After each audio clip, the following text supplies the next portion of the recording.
My Mill got me arrested for domestic violence and I spent 23 hours in jail.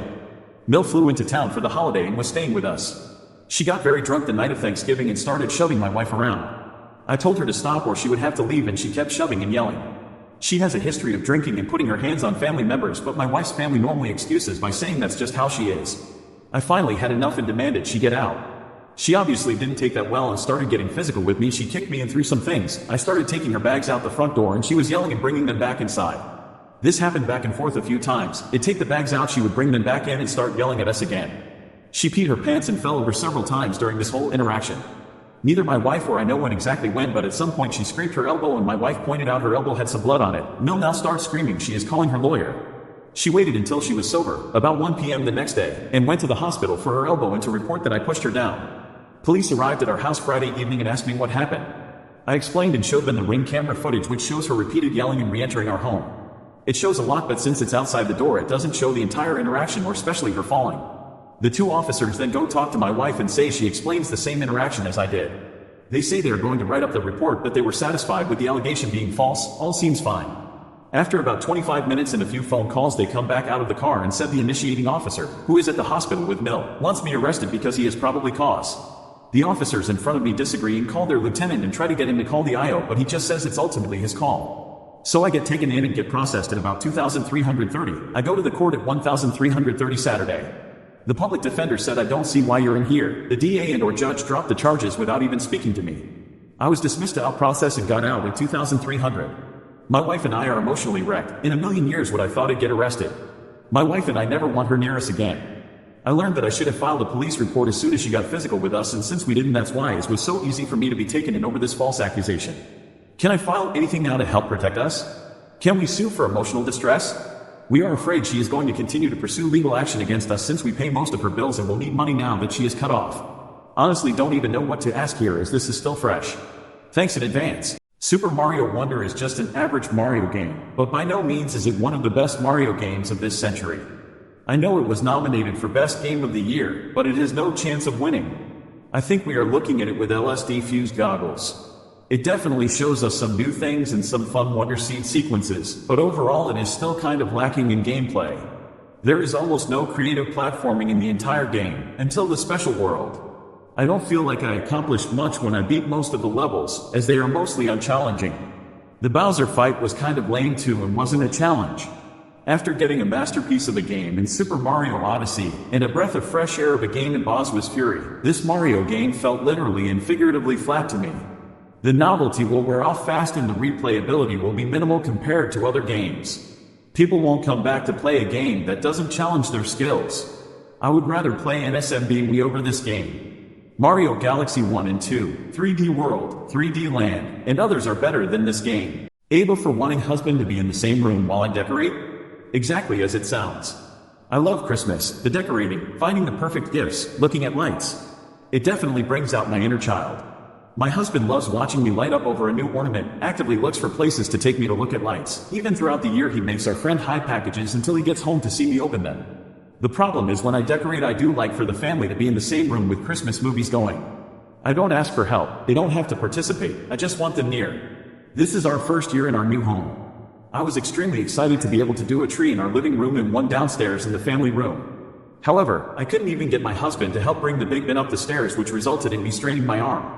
I had gotten a new light last year and ran downstairs to ask my husband to come see. He was in the middle of a game. He was dead but couldn't be bothered to come look. I've actually debated on just putting everything back in the box. I don't want to have to fight someone to spend time with me while I'm doing something I enjoy. He encouraged me in past years to turn the lights on anytime I feel it's appropriate, aka dark enough, and I know he enjoys me being excited over things. This year I just want to pack it all in though. Even if I just don't decorate at all. Holidays are the worst part of the year. This is probably only for me because of my family, but every holiday is the most chaotic time ever. And every holiday for my family just feels like a chore, and when getting ready for the holiday is just exhausting for my whole family because we are a very messy and unorganized type of family.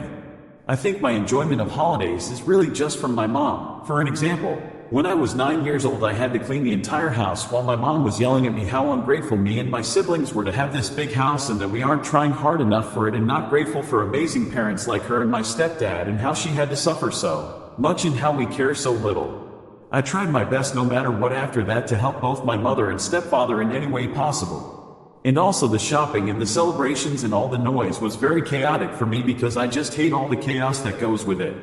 Holidays are just the highlight of stress of the year for me and my family. After I move out, I won't be doing any holidays unless it's with anyone but my mom. I am looking for advice that could help me see the good parts of holidays. If anyone could maybe share their favorite parts of holidays? I don't know, I just want to enjoy them, but it's hard and I know how random these paragraphs are and I apologize. Thanks for reading, Smile. How do I become a morning person? Should I? I'm almost 35 and I've been a night owl, literally, my entire life. Whatever I do, I am more active at 4 p.m. than at 9 a.m. and my body has never told me to go to sleep at 10 at night or getting up at 6 in the morning.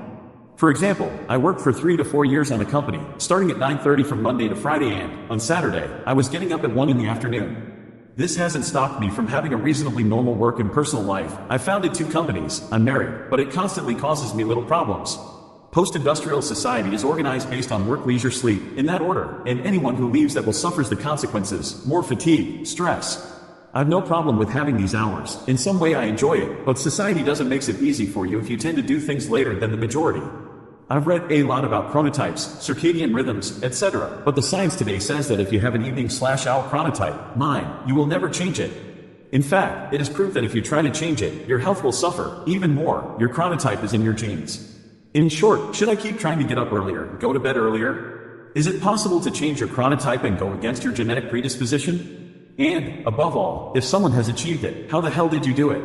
Thank you, guitar. Entry/mid-level combustion sports cars aren't making sense anymore.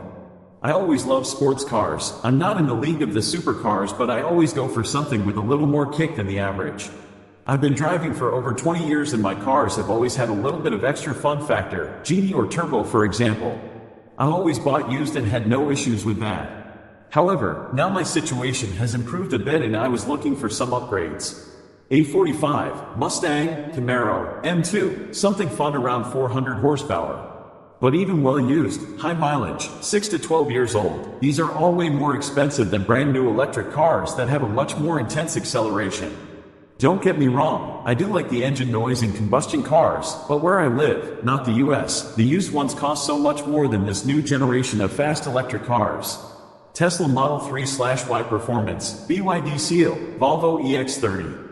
Not only these electric cars are more powerful, they are new and come with charger, years of warranty, much more developed cameras and assist systems, more cargo space, etc., etc. For the price of these brand new electric cars, I can barely afford a 12-year-old 370Z, which isn't even a fast car. Unless you are a collector going for something like the R34 Skyline, who the hell is paying those prices for high mileage 6 to 12-year-old combustion cars when there are brand new options in the market that are much faster for half the price? These used combustion cars are worth perhaps 30 to 40% of what they are currently asking. Anyone buying them right now is off their mind, or just cares about making noise. Feeling embarrassed after hanging out with a rich friend. A few weeks ago, a childhood friend of mine invited me to dinner with some of her friends. She and I, F27, come from completely opposite financial backgrounds. My family have been in poverty for as long as I can remember, whereas she is upper middle class and had items and experiences, such as buying a $200 dress for prom, that I could only imagine. We've stayed friends even after high school, and the financial disparity not only still exists between us but has gotten even greater. She's in law school at a prestigious university and has all of these amazing opportunities, and here I am working at Dollar Tree thinking about getting a second job so I can save up enough money to take some courses at the community college so I can finally start to try to get myself out of this life. But when we went to dinner with her friends for the first time in a long time, I felt embarrassed about my situation. At dinner, my friend was oddly passive-aggressive. One of her friends had just got applied to a PhD program to study art history at Yale, and in the meantime will be moving to Rome to work at a museum, which is why my friend was having the dinner. And my friend turned and said, "Don't feel bad, I'm sure if you continue working hard you'll also be able to get into the college of your dreams too." When the check came, she then told the waiter that it's going to be one check and I'm paying for everyone. When she saw my eyes nearly pop out of my head, she laughed and said, "Relax, it was a joke. Separate checks, but I'll pay for my little friend here, mine." After she then tells me that I don't have to worry about paying her back and it's a favor since we're old friends and she wouldn't expect it from me since I'm going through a hard time at the moment. I've never been jealous of her because she does work hard and deserves what she has, but for a moment I just let myself feel bitter because I will never have what she or her friends have. No matter how hard I work or how much I save, it's just not going to happen for me. Besides the momentary bitterness, I felt hurt. I felt as if someone I thought of as a friend would have had more compassion for me and my situation, but she just seemed to think it was a joke and treated me like a charity case to her rich friends. I haven't heard much from her since then, and I'm not that upset about it, but I came to the realization that our friendship probably wouldn't have survived for much longer. My roommate joked I should still hang out with her because she might introduce me to one of her rich guy friends, and I don't think that she would ever do that. I don't fit into her world, and I don't think she wants me in it. Just needed to vent.